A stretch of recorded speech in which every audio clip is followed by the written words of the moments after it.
ភ័ក្តិដែលពួកមកស្និទ្ធស្នាលអ្នកលេងបាល់បុកយ៉ាបាទមិនមែនអ្នករៀនទេកាលនៅវិទ្យាល័យភាគច្រើនស្គាល់គ្នាតាមការលេងបាល់បុកយ៉ាលេងកញ្ឈូកបាទទៅរៀនលេងកញ្ឈូកដាក់លុយអីចឹងបងប្អូន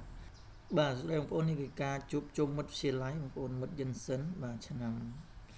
តាំងពីឆ្នាំ2010ដល់ឆ្នាំឥឡូវ2025ហើយគឺពួកយើងនៅរក្សាមិត្តភាពដដែលបាទអ្នកខ្លះស្គាល់គ្នាតាំងពីថ្នាក់ទី7មកដល់ឥឡូវវាចូលច្រើនឆ្នាំ10ឆ្នាំជាងសិតតែមិត្តយិនសិនទាំងអស់រាល់កម្មវិធីជួបជុំពួកយើងតែងតែមកជុំគ្នានៅថ្ងៃបុណ្យទានអញ្ចឹងមកលេងស្រុកកំណើតនៅស្រុកមោងរស័យខេត្តបាត់ដំបងអញ្ចឹងនៅពេលដែលយើងមកស្រុកកំណើតគឺយើងតែងតែឆាតជាមួយនឹងក្រុមមិត្តភាពបាទមិត្តភាពក្រុមមិត្តភ័ក្តិដែលយើងបានបង្កើតឡើងសម្រាប់មិត្តភ័ក្តិដែលពួកមកស្និទ្ធស្នាល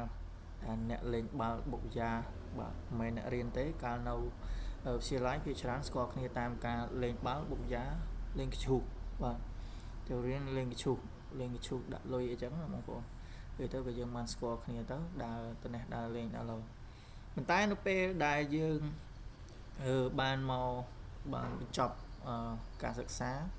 ថ្នាក់វិទ្យាល័យក៏យើងបានចាប់ផ្នែកសិក្សាបន្តរៀងខ្លួនអ្នកខ្លះក៏ទៅខ្លាចជាវិស្វករ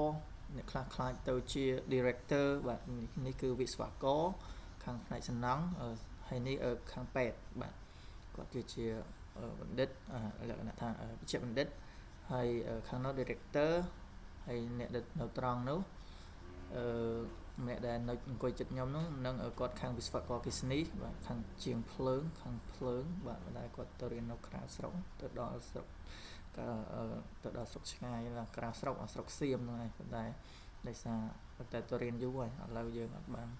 ទេបញ្ចប់ការសិក្សាបានឆ្ងាយហើយកាលមុនគាត់លេងតែបាល់ដែរទេអ្នកខ្លាំងលេងបាល់មួយស្មើហ្នឹងវាយកដាថ្ងៃត្រង់ក៏បានដែរអានេះអីនេះសិតតែ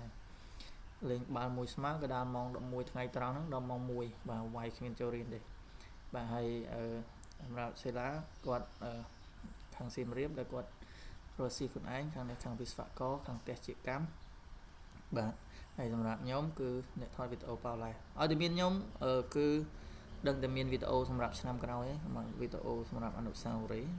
ពេលការជួបជុំខ្ញុំចូលចិត្តថតវីដេអូពេលញ៉ាំអញ្ចឹងដោយសារខ្ញុំអ្នកធ្វើវីដេអូផលិតមាតិកាអញ្ចឹងទៅនេះគឺជាការជួបជុំ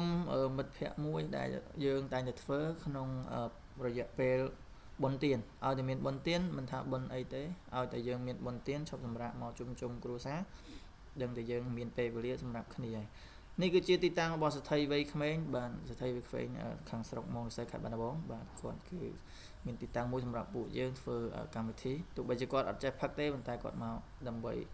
ជួបជុំពួកមករៀងរាល់ឆ្នាំបាទអរគុណច្រើនបងប្អូនទាំងគ្នាវីដេអូនេះមានតែប៉ុណ្្នឹងឯងចុះបងប្អូនទាំងអស់គ្នាវិញតើបងប្អូនមានទាំងអស់គ្នាមានមិត្តភ័ក្តិរាប់ឆ្នាំតាំងពីវិទ្យាល័យដូចពួកខ្ញុំទេបាទពួកខ្ញុំរក្សាមិត្តភាពបានយូរគ្រាន់ដែរហើយជា10ឆ្នាំជាងហើយពួកយើងតែងតែធ្វើកម្មវិធីបែបនេះហើយបើមានសកម្មភាពអីមួយពាក់ព័ន្ធជាមួយនឹងពួកម៉ាក់ជួបការលំបាកអីក៏ពួកយើងតែងតែបើពិភាក្សាគ្នាជួយដល់ពួកគាត់ទៅវិញទៅមកដែរបាទឧទាហរណ៍ថាយើងមានកម្មវិធីបុណ្យទានឬក៏យើងមានពួកម៉ាក់ណាជួបការលំបាកអីអញ្ចឹងយើងអាចពិភាក្សាគ្នាជួយគាត់បន្តិចអញ្ចឹងទៅបាទតាមលទ្ធភាពដែលមិត្តភក្តិអាចធ្វើបាននឹងគឺជាទឹកចិត្តមួយបាទសម្រាប់ពួកខ្ញុំបាទអរគុណច្រើនបងប្អូនទាំងអស់គ្នាវីដេអូនេះគ្រាន់តែចែកម្លែកប៉ុណ្្នឹងឯងជម្រាបលា